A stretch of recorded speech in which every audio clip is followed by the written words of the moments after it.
Let's be really, really honest. The Stones listen to something you got to move, which is you listen to the guitar. It's Robert Johnson's "Come On in My Kitchen," right? Okay, right. Yeah. So everybody's done this. I've heard something the other day for the first time, and the name of the track escapes me, but it's by Johnny Guitar Watson. Okay, yeah. Recorded in about 1956, and it's like, my God, Hendrix has really, I won't quite say plagiarised it, but it's proof here that even probably the greatest guitarist of the lot has got ideas from somewhere else. And look, okay, no way would I have the gall to compare me, you, or anybody else to the likes of Hendrix, Page, or whatever, because we're not. But if they've done it, what's wrong with you and me doing it? There's nothing wrong with that at all, is there? Everybody has to be influenced by something, you know. I'm sure that if you look at early Beatles stuff, and I know you're a massive Beatles fan, McCartney effectively admitted that the whole, I think it's "Please Please Me," which is one of my favourites, by the way. I tend to like the poppier stuff, right? He basically said, yeah, it's Roy Orbison. He put his hands up. Please, yeah. You know, so everybody has done this. Everybody has done this. There are very, very few people that go into something which is completely groundbreaking and new. Maybe bands like Can did it, I don't know, but I mean, again, they're making their music 40 odd years ago, you know. But there are very, very few people that get into really genuinely new areas, particularly with guitar, bass, and drums. I thought last one for me with guitar, bass, and drums to create a new sound were probably Sonic Youth, because they were using all those really bizarre tunings and so on. Yeah. It just didn't sound like standard guitar playing, you know. I'll tell you who I liked in the 90s was Beck. Clever, yeah. The way he went from country to trip hop and it was clever. It was clever. I think mixing genres. I mean, mixing genres is one way to go. I think it is. That's another reason why I'm a Clash fan.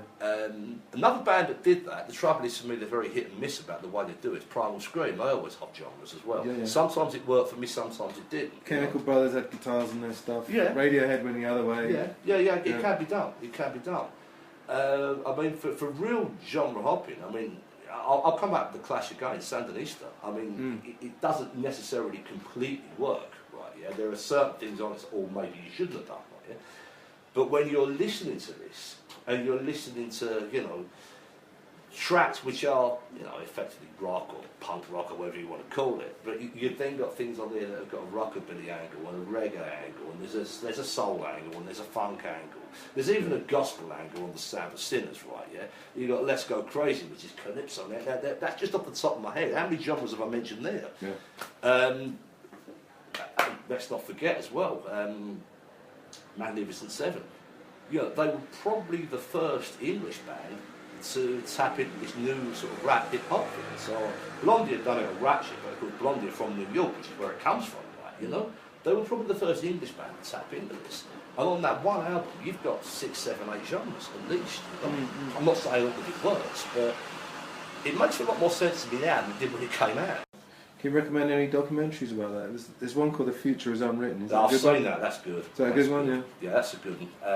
And of course, there was there's a film, 24-Hour Party People. Was that any good? About I like it. Yeah. I mean, the thing is with that, there's always going to be a degree of myth. Yeah, but I like it. I do like it because there's a lot of humour in it as well.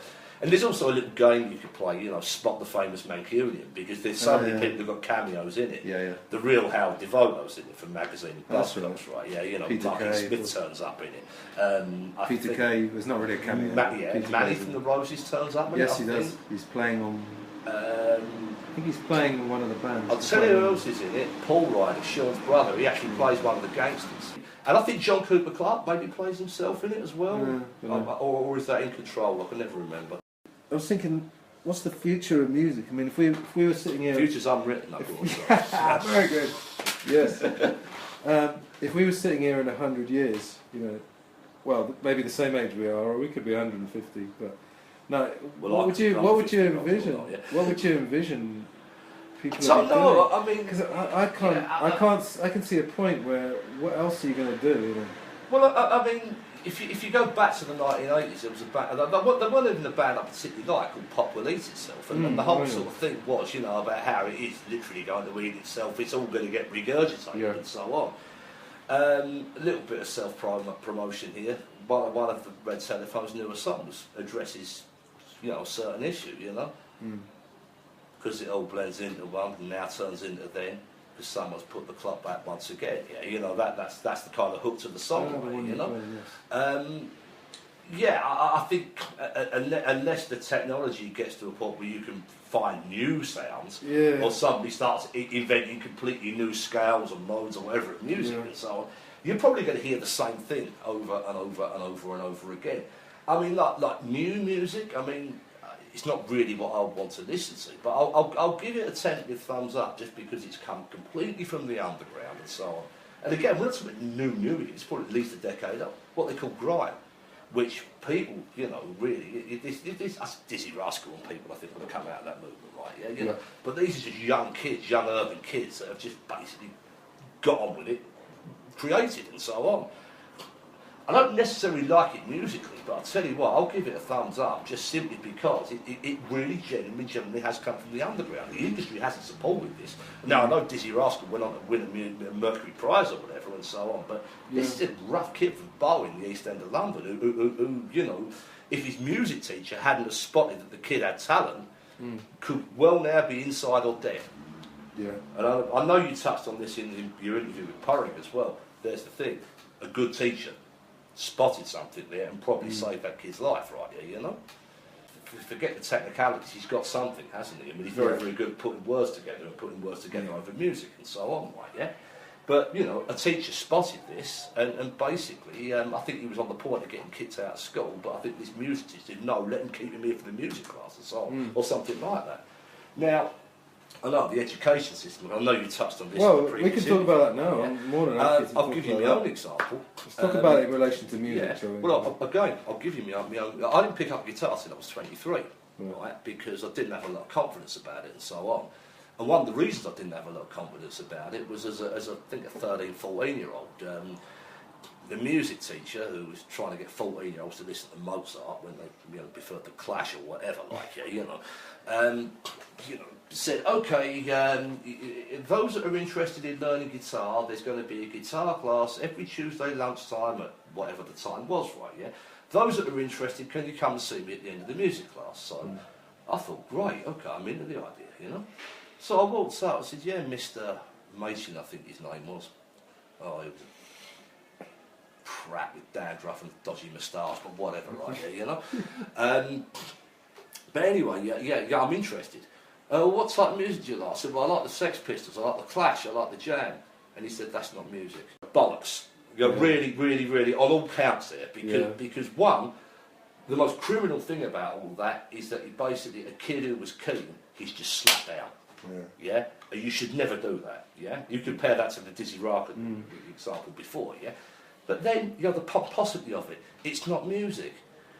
One of those bands I mentioned was the Jam. Now, okay, it wasn't released by them, but Going Underground's got about 13 chords in it and a couple of key changes. Not music. Fuck off, do one. You know, I mean, really, come on. You know. Yeah, what is this? What is the thing in school that music has always got to be about reading notes? Can I say one thing? The thing about music is people presume it's creative, and we would say it's creative. But actually, if you think about it, there are a lot of people who, I talked about this with Porrick, a lot of people who can play Beethoven, whatever, perfectly, but take the music away and they can't play anything. And I've met people... Yeah, me too. So, what is this thing? Like, I don't know, I was involved with activism in London, so I've probably got what you might call a conspiratorial mind, but I think there's something in it, because I think if too many people release their creativity, maybe... they won't have enough drones to do whatever. They're going to be hampered by it. And look, you know, it also comes back to that thing that, for me, it's meant to be fun as well, right? And that doesn't really, you know, studying all those notes, I can see why people do this and so on, but, yeah, well, I'm sorry, I wasn't really interested in learning Mozart. I wanted to learn the Clash, or I wanted to learn the Pistols. I was 13, 14, you know what I mean? Encourage the kid. But we had like a music, they called it music house in our school. We had to fight tooth and nail to hire a room just to play. Me and a friend of mine, we wrote our own music, just acoustic 4-chord stuff. It's probably those Tory cuts whenever you were growing up, mate, you know? Yeah. Sorry. No, has there ever been a time when it was embraced? I don't know.